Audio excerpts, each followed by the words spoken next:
So hello guys, welcome to my new vlog. તો હું તૈયાર થઈને નીકળી ગયો વાંકાનેર માટે। તરતે પહોંચ્યો તો તલપતનો ફોન આવ્યો કે લેવાય, તો એને લેવા આવી ગયો। હવે એ વી દઈ દે, હર્ષને દઈ દીધો જબ્બો અને એ પણ તૈયાર થઈ ગયો। અને હવે અમે તૈયાર થઈને નીકળી ગયા અસરની નમાજ પડો। નો ભાઈ માહિર પણ અમારી સાથે હતો। અને હવે અમે આવી ગયા વાંકાનેરમાં સિપાઈ શેરીમાં। અસરની અજાન થવામાં વાર હતી એટલે ઘડીક બાયણે ઊભા અને અજાન થઈ એમાં જ અમે પહોંચી ગયા મસ્જિદે।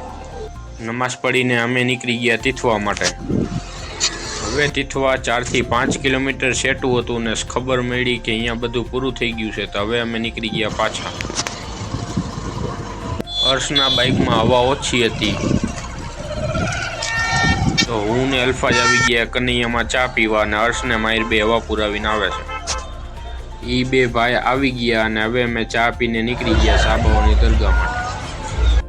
અહીંયા સલામ કરીને નીકળી ગયા મગરીબની નમાજ પડવા।